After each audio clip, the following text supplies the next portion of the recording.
de me recevoir encore une fois dans vos familles, dans votre maison. Via en Christ, votre émission, nous allons continuer et bientôt peut-être terminer aujourd'hui cet enseignement sur les chrétiens et la guerre.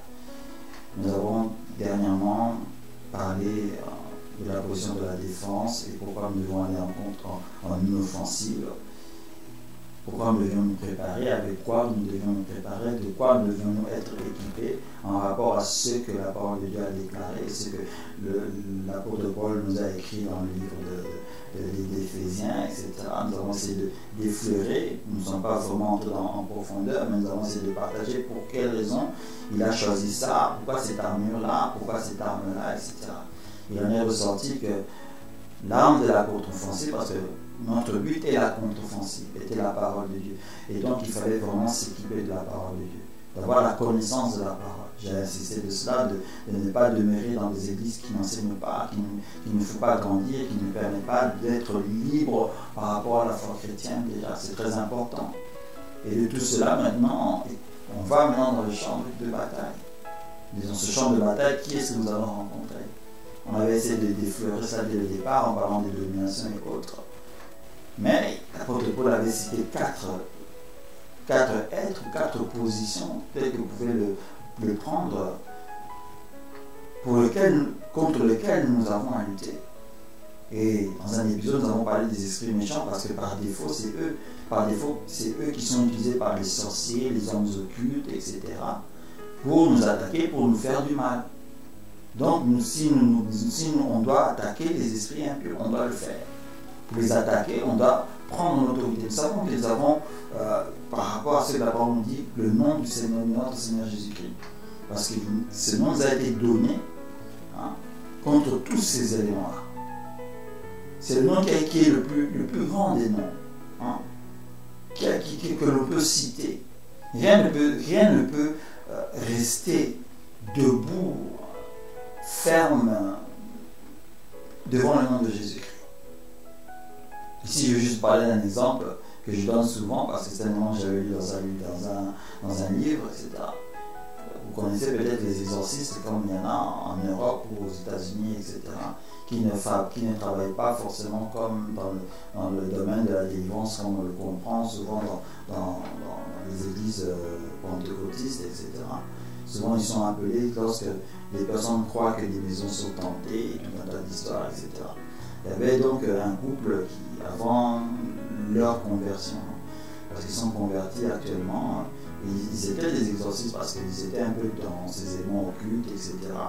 Ils racontaient comment, même lorsqu'ils venaient, parce qu'on les avait appelés pour faire un exorcisme dans une maison, dans une maison, ils faisaient des accords avec des démons, toute l'histoire, etc. Et ils racontaient comment souvent dans certaines fonctions où on les appelait, etc., ils arrivaient à ne rien faire. Parce que même les esclaves avec lesquels ils ne voulaient pas, ils n'entraient pas en accord avec eux, tout un tas d'histoires, c'était la pareille. Mais eux, ils devaient être payés, ils devaient avoir leurs éléments conscients. Et vous savez ce qu'ils disaient à la fin? Ils disaient que lorsque tous ceux qu'ils faisaient ne pouvaient pas fonctionner, etc., ils disaient qu'ils prenaient les choses, le taureau par les cornes. Et le taureau par les cornes, c'était quoi? C'était le nom de Jésus. Lorsque j'ai lu ça, j'ai commencé à me marier. En fait, je me suis moqué un peu d'eux. Je dis, mais finalement, c'est ces gens occultes. Donc, vous admettez en vous-même que ce que vous êtes, ce que vous faites, est inférieur à ce que le Seigneur lui-même a déclaré. Donc, il déclarait le nom de Jésus. Il citait au nom de Jésus-Christ à ce que ces esprits-là partaient, tout ça. Et ces esprits partaient. Ouais. Donc, c'était juste une parenthèse pour vous dire qu'on a le nom de Jésus-Christ. Et on peut, comme la parole nous dit, marcher sous les scorpions et toutes ces choses-là, etc. En fait, ça représente, ces animaux-là représentent les esprits impurs, les esprits mauvais, tous ces démons et autres, juste à cause du nom de Jésus-Christ. Lorsque nous sommes revêtus, lorsque nous sommes dans le terrain, c'est le nom de Jésus que nous avons cité. Mais nous avons cité le nom de Jésus-Christ sur des éléments bien précis que nous devions connaître. Je n'ai pas à étaler la chose en question, ou les choses en question. Pourquoi? Parce que j'ai insisté sur un fait que mon combat n'est pas ton combat n'est pas le mien. Ça veut dire que lorsque les gens vont se battre dans le monde spirituel, les combats ne sont pas identiques. Tu sais pourquoi tu iras dans le monde spirituel te battre. Tu le sais. Tu sais pourquoi là-bas tu devras faire ceci, tu devras faire cela. Tu le sais. Tu sais pourquoi tu vas. Si tu vas chercher peut-être pas de la richesse, mais le fait que tu ne trouves jamais de l'emploi, tu vas te battre contre un démon de chômage. Tu vas te battre contre lui. Et tu sais ce que tu vas citer. Tu sais ce que tu vas déclarer. Parce que non seulement tu vas te battre devant avec lui, mais tu vas déclarer des choses. Donc comme je le disais, les esprits impurs en question c'est la basse classe. Souvent, c'est suffisant de les combattre et la situation se décante. Dans la plupart des cas, c'est ça. Vous les combattez, vous faites ce que vous devez faire et la situation se décante automatiquement. Mais il y a des cas, même si vous les battez, la situation ne se décante pas. Pourquoi? Parce que la situation en question est entre les mains d'un prince d'un territoire, qui en fait avait décrété à ses acolytes, que sont ces esprits-là, de faire ce qu'ils étaient en train de faire. Donc dans ce moment-là, on monte de niveau. Raison pour laquelle j'avais parlé de la foi et ses différents niveaux, indirectement parlant. Raison pour laquelle l'apôtre Paul parle aussi de la persévérance en fait dans la prière. Parce que si tu ne persévères pas, tu risques de ne pas dépasser les strates de ces esprits impurs pour combattre en menant le prince lui-même. Et comme je viens de le dire tout à l'heure, peut-être la situation en question n'est pas entre les mains de ce prince-là, mais de l'autorité qui est juste au-dessus de lui, d'une autorité spirituelle. Et peut-être ce n'est pas au nom de cette autorité, mais de cette domination-là. D'une domination qui en fait a décrété la chose. On peut prendre un exemple assez banal, par exemple, où dans certaines villes, par exemple, il y a des villes dans le monde, pas forcément dans le pays où je suis ou dans le pays où tu es, mais il y a des villes dans le monde, par exemple, où cette ville-là est une ville qui est, comment je peux dire, le chaudron ou comment je peux dire, quel terme je peux même utiliser ça? L'élevage des prostituées, par exemple. C'est peut-être un peu bas ce que je suis en train d'utiliser comme terme, mais bon, je ne trouve pas mieux. C'est-à-dire qu'une jeune fille qui naît là-bas finira par être prostituée. Pourquoi? Parce qu'en fait, dans la réalité, qu'est-ce qui se passe? Spirituellement parlant, il y a un esprit qui est un dominant, qui est au-dessus de ça, qui a décrété cette règle-là. Comme il a décrété cette règle-là dans cette ville-là, ou dans ce pays, ou dans cette région, il va donner l'ordre à des autorités et à des princes qui vont gérer cette affaire-là. Et pour gérer cette affaire-là, ça sera simple pour eux. Ils vont décréter des esprits impurs qui peuvent bloquer les mariages, qui peuvent bloquer les avancements, qui peuvent bloquer le travail. Vous ne trouvez pas d'autre travail que de faire ça, etc. Que tous les éléments que tu fais ne fonctionnent pas. Ta famille est tellement pauvre, tu n'arrives pas à subvenir à tes besoins. La seule solution, c'est la prostitution. Ouais, parce qu'ils se connectent à l'ordre qui leur a été donné. Alors ils peuvent décréter tant d'autres éléments, tant d'autres circonstances. Ça, ce n'est juste qu'un exemple. Parce qu'il y a des nations, par exemple, où il y a des villes, par exemple, où les enfants ne sont que des meurtriers ou des rebelles. Ça existe, hein. Ne croyez pas que ça n'existe pas. Quand vous avez des nations, des villes, cette ville est reconnue pour quoi? Pour la drogue. Vous croyez que c'est simplement parce qu'il y a la drogue qui est là? Non, il y a un esprit au-dessus de ça. Et si, par exemple, tu as ton enfant qui est entré dans ce phénomène-là, que ce soit celui de l'exemple de la drogue que je viens de donner, de la prostitution, etc. Écoute, hein, tu sais de quel esprit et contre quel esprit tu devras te battre. C'est pas forcément que lorsque tu vas te battre devant ces princes, ces autorités et ces dominations, que tu vas les mettre à terre. Non. Souvenez-vous ce que je vous ai dit tout à l'heure, en fait, dans les premiers épisodes. Je vais pour déclarer des choses pour ma destinée. En allant là-bas, tu vas ôter leurs paroles, ôter ces paroles qu'ils ont dans leur bouche, ceux qu'ils ont eux déclarés là. Pour toi, tu vas ôter ça. Et tu vas effacer ça. Comme ça, contre toi et contre tes enfants, ils n'ont plus rien. Et ils ne pourront plus agir pour toi. Tu es libre. tueurs libres de leurs activités. Nous devons comprendre cette réalité-là. Ce n'est pas parce que tu vas te battre contre le prince de Perse que tu vas tuer le prince de Perse. Non. Tu vas ôter du prince de Perse l'autorité qu'il a sur toi. S'il a décrété, où des sacrifices ont été faits pour te décréter là-dessus, toi tu vas maintenant dire des choses qui vont ôter ces sacrifices. Raison pour laquelle je veux revenir indirectement sur ces éléments-là des sacrifices, pour que nous puissions un peu comprendre leur importance. Et c'est là que nous allons chuter dans notre mission. Parce que le tout, ça tourne au travers de ces choses. C'est peut-être complexe, ça peut être aussi simple à la fois, mais il faut comprendre cela pour les accepter. Souvenez-vous, je vous avais dit que lorsque je suis vivant, tant que je n'ai pas connu le Christ, je suis sujet à une domination, ce sont mes parents. Des parents, il y a les arrière-parents, il y a les autres, il y a la famille en tant que telle. Des éléments ont été décrétés sur ma vie.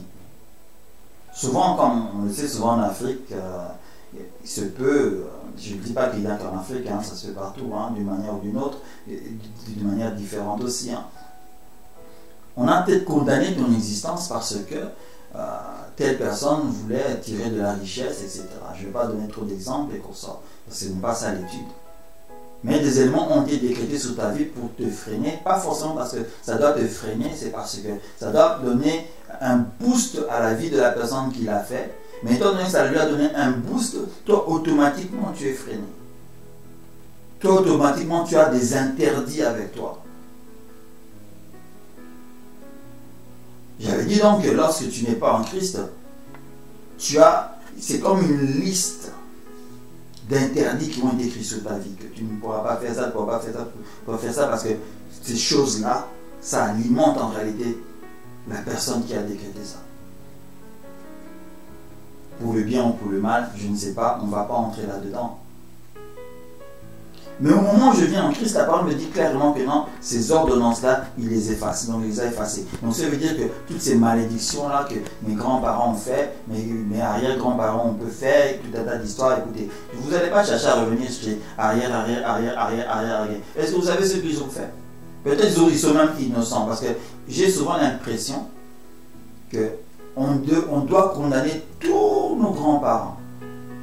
Tous nos parents sans exception. On doit tous les condamner. Ce n'est pas l'évangile. Je suis désolé de dire. Ce n'est pas l'évangile. Parce que ce n'est pas nous qui sommes devenus parfaits. C'est Christ qui nous a rendus parfaits. Mais cette perfection n'a pas commencé avec toi. Et ce n'est pas que le Seigneur a condamné tous tes parents avant toi. Tu ne sais même pas. Raison pour laquelle on se dit, ne juge pas. Toi, tu sais ce que ton grand-grand-grand-père sera au ciel ou pas. Toi, est-ce que tu sais s'il a connu Dieu ou pas? Nous serons surpris, vous savez. C'est pour ça que nous devons faire attention. Le Seigneur a simplement dit ne cherche pas à aller chez le grand-parent, je ne sais pas qui. Il a dit, la liste elle est là, je l'efface. C'est tout. Quel que soit ce qui a été écrit, quel que soit qui a écrit dessus, il efface tout simplement. C'est-à-dire ces décrets-là, c'est fini. Mais une fois que je commence maintenant ma vie chrétienne, j'ai toujours avec moi une liste qui est vide. Cette réalité spirituelle, j'ai avec moi une liste qui est vide. Et mes erreurs permettent à l'ennemi de venir faire des décrets et d'écrire à nouveau. Et le combat que j'ai, ce serait, si j'ai laissé par erreur l'ennemi écrire, de le combattre pour que cela soit de nouveau effacé. C'est la raison pour laquelle je l'ai dit. On va à l'offensive pour ce genre de choses. Parce que même lorsque le Seigneur a effacé ça, vous savez que le diable ne lâche pas prise. Il va réécrire certains éléments, croyez-moi. Croyez-moi, le diable va réécrire certains éléments. 9. Il va dire, ok. Moi je dis non. Si je ne prends pas conscience de ça, si je ne prends pas conscience qu'il y a un combat spirituel devant moi, ce qu'il est en train de réécrire là, vont s'accomplir dans ma vie et je reste encore dans l'échec. C'est ça en fait la réalité. La vraie réalité, tout le passé, Jésus s'est occupé de ça. Maintenant, c'est le présent. Parce que la bataille et la guerre, c'est dans le présent. Ce n'est pas dans le passé.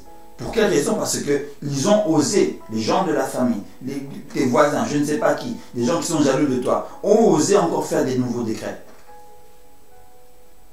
Et si ces décrets fonctionnent, ça fonctionne souvent à cause de notre ignorance. La grande ignorance, c'est quoi? C'est que je ne sais pas que j'ai été libéré en Christ. Je crois que je suis toujours un esclave. Hein? Comme ils savent que tu crois que tu es toujours un esclave, ils vont te rendre esclave. Mais si tu dis que non, non, je suis libre en Christ, je suis libre en Christ, tu connais ce que la parole de Dieu a décrété sur moi, ils savent que tu sais ça, ils ne vont pas perdre leur temps à essayer de t'influencer sur cet élément-là. Parce que l'ennemi joue souvent sur notre ignorance. Il joue souvent sur notre ignorance. C'est pour ça que nous devons connaître la vérité, nous devons connaître la parole, nous devons connaître comment le Seigneur a pu changer notre vie. Lorsque nous prenons compte de ça, qu'est-ce qui se passe? Nous renouvelons l'esprit de notre intelligence. Nos yeux s'ouvrent. Les voiles tombent. Chaque fois qu'un voile tombe, parce qu'il y en a plein, chaque fois qu'un voile tombe sur une vérité, on est libéré d'un mensonge. Parce que l'ennemi est là, sur les mensonges. Il était comme ça avec Ève. Il était sur un mensonge. Et de ce mensonge, il a introduit un doute. Et ce doute a permis à Ève de pécher. Et c'est exactement ce que l'ennemi fait jusqu'à aujourd'hui. Il s'assoit sur les mensonges. Si tu es oisif et que tu continues à croire à des mensonges, tu vas rester enchaîné. Souvent, la chaîne, en fait, a déjà été ouverte. On a déjà ôté le cadenas. Je sais déjà ôté le cadenas, mais on reste comme ça. On croit que la chaîne est toujours là. Et c'est le voile que l'ennemi nous met lorsque nous ne connaissons pas la vérité, que nous avons déjà été libérés. Et nous restons dans l'esclavage. Connaissant ces choses, maintenant, moi je me dirige là-bas, je vais dans cette zone-là, je veux me battre sachant que je suis libre. Oui, il dit que je suis une prostituée, je ne suis pas une prostituée, je le déclare. Il dit que je suis un fumeur, je ne suis pas un fumeur, je le déclare. On dit que ton enfant est un paresseux, tu dis non, mon enfant n'est pas paresseux, il est intelligent, tu le déclares. Les déclarations font des choses. C'est exactement ce qui se passe. Parce que lorsqu'un élément contraire est déclaré sur toi, c'est sur ce livre-là qu'on est en train d'écrire. Et si tu ne vas pas à effacer cela, en connaissant la parole de Dieu, ces choses s'accomplissent dans ta vie. C'est ça la réalité du combat spirituel. Le combat spirituel, ce n'est pas 40 jours de jeûne et de prière. Ce sont des éléments de préparation. Mais lorsque tu vas dans le combat en tant que tel, voilà ce qui doit se passer. Le combat spirituel, c'est ça. Quand je vais combattre mes ennemis, c'est comme ça que je vais les combattre. Ce qu'ils ont déclaré contre moi, je fais le contraire. Le Seigneur me défendra. Le Seigneur sera là pour me défendre. Il ne me laissera pas. L'ange de l'Éternel campera. Donc tous ceux qui peuvent tenter de faire la nuit, tout un tas d'histoires, je m'en fous. Ils ne nous toucheront pas. Si tu as conscience de cela, à cette dimension-là, tu seras comme souvent ce témoignage qu'on a appris que un pasteur qui avait été visité par le diable et qu'on sort. Hein, le diable le voit, il vient, il le réveille, qu'on sort, il se réveille, il dit que non, ce n'est que toi, il va s'endormir. Comprenez un peu en fait le but de ces témoignages-là. Pour que nous puissions nous en foutre de leur présence. Ils ne sont rien devant nous. Mais c'est à nous de comprendre, de savoir comment agir pour leur empêcher d'avoir la victoire sur nous. Ils ont déjà échoué à la croix de Golgotha. Le Seigneur Jésus les a fait défiler. L'apôtre Paul l'a dit. Ils ont défilé comme ça. On les a tous écrasés. Mais nous ne devons pas nous mettre dans une position où ils peuvent se permettre de faire certaines choses. Nous ne devons pas permettre à l'ennemi de jouer avec nos vies. Mon frère, ma soeur, ne permets pas à l'ennemi de jouer avec ta propre vie. Tu es là sur ta chaise, tu me regardes, sur ton divan, tu me regardes. Tu as un problème, écoute, va simplement, fais le test même aujourd'hui. Si tu sais que tu as un problème qui ne finit pas, que c'est vraiment un problème qui, tu penses vraiment ça c'est une autre dimension, entre dans le combat spirituel. Entre dans le niveau spirituel. Cherche d'abord dans la parole de Dieu ce que Dieu décrète par rapport à ce problème-là. Une fois que tu as cela entre tes mains, une fois que tu as cela dans ta tête, dans ta mémoire, va affronter les ténèbres.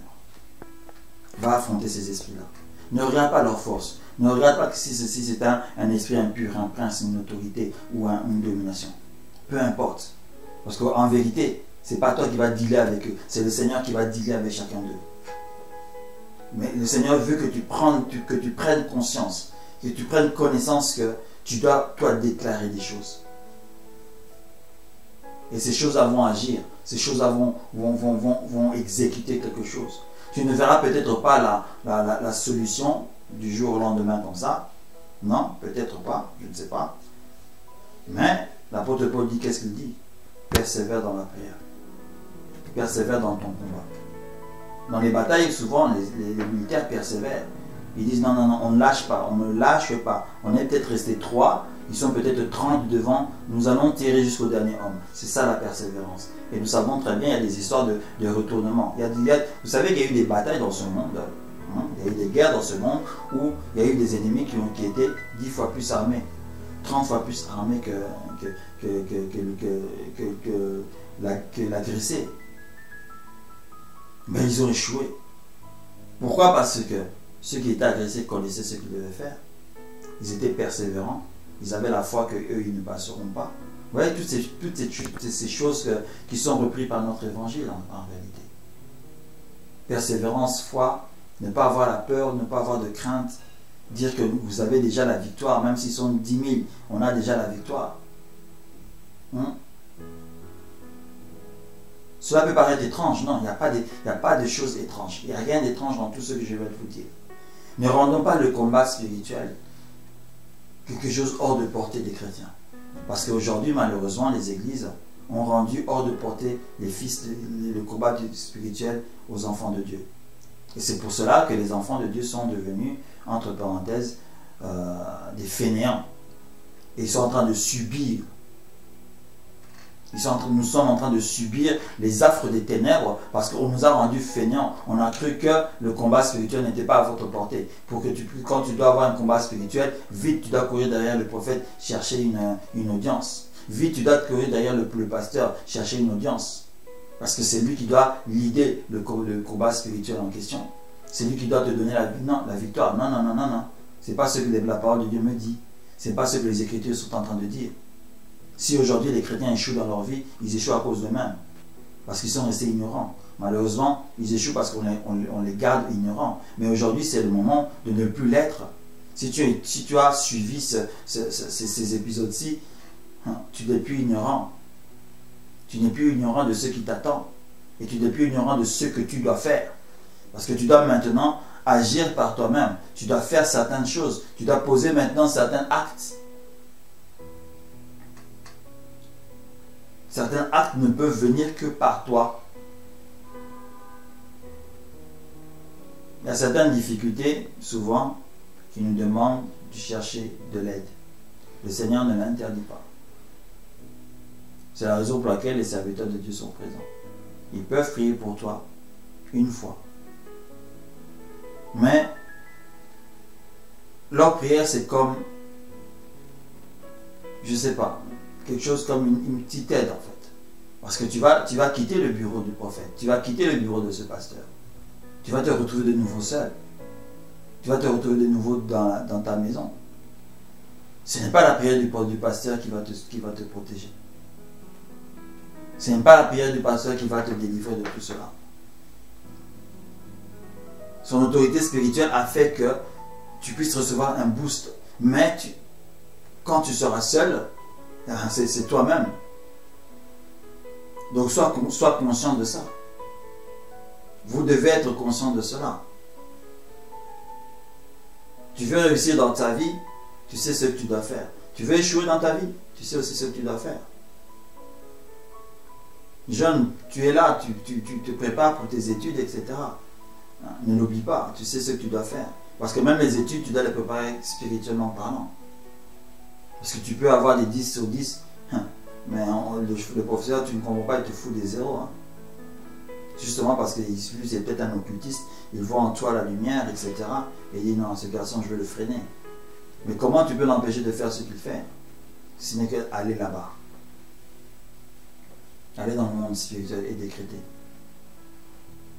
Malheureusement, les jeunes sœurs, au lieu de prendre cet élément-là avec importance, quand les professeurs courent derrière vous, etc., juste pour le sexe, pour vous donner des points et autres, Vous pouvez stopper ça, non? Parce que vous croyez que c'est le professeur qui est derrière ça? Sur des esprits impurs. Parce qu'ils savent qu'ils peuvent bloquer votre destinée de cette manière. Où est-ce que vous pouvez arrêter ça? Allez là-bas. C'est le combat spirituel, la persévérance. Si dans ce combat-là, vous devez citer des non-cités, c'est pas que votre but est de tuer la personne, mais citer les noms afin que l'esprit sache ce qu'il va faire. Quand il va dépouiller ces personnes-là. Quand tu ne trouves pas de travail, tu as tout pour trouver un travail. Tu as tout pour trouver un bon travail. Mais aucun de tes CV ne soit accepté. On les met toujours à la poubelle. Mon frère, ma soeur, il y a un esprit derrière. Ne te méprends pas. Le monde peut avoir ses difficultés aujourd'hui, c'est vrai. Hein? Mais il y a des cas aujourd'hui où il y a des entreprises qui disent nous sommes en train d'engager. Mais quand toi tu donnes ton CV, on ne veut pas te prendre. Et pourtant tu réponds à tout ce qui est demandé. Pourquoi? Il y a un esprit qui est derrière. Si tu ne prends pas position devant cet esprit-là, tu resteras au chômage. Tout est décidé dans le monde spirituel. Même la chose la plus petite, la moindre, que tu crois que ça n'a pas d'importance. Attention. Attention. Ça a une importance. C'est décidé là-bas. Réveillons-nous, hein, parce que je peux le dire que les temps sont mauvais. Et de ces temps mauvais, si nous ne comprenons pas le combat spirituel en tant que tel, on va être dans des problèmes nous-mêmes. Ce n'est pas que si tu ne combats pas spirituellement, que la porte du ciel est fermée, etc. Non, non, non. Ça, c'est une autre dimension, ça. Tu es sauvé, c'est vrai. Tu vas rejoindre ton Seigneur et consort, mais tu vis sur cette terre. Étant donné que dans le monde spirituel, il décide des éléments sur cette terre, tu vas aller toi décider pour toi. Ne laisse pas que ces êtres-là décident pour toi. Non, non, non, non. Le Seigneur ne nous a pas appelés pour le malheur sur cette terre. Il nous a appelés pour le bonheur. Lorsqu'il parlait que j'ai un plan. Ce plan-là, ce n'est pas pour le ciel. Ne nous méprenez pas. Ça n'a jamais été pour le ciel. Ça a été pour la terre. Si on est appelé à être riche, on est appelé à être riche. C'est pour ici. Ce n'est pas pour le ciel. Et nous devons donc nous battre contre des circonstances de la vie. Nous battre contre ces esprits-là dans ces lieux-là. Prenons notre autorité. C'est le moment de prendre notre autorité. Je vous remercie de m'avoir suivi pendant tous ces épisodes. J'espère que du fond de mon cœur que cela a pu réveiller la conscience de certaines personnes et qu'à partir d'aujourd'hui, ils sauront qu'est-ce qu'ils devront faire. Au nom puissant de notre Seigneur Jésus-Christ, nous allons nous retrouver pour un autre thème.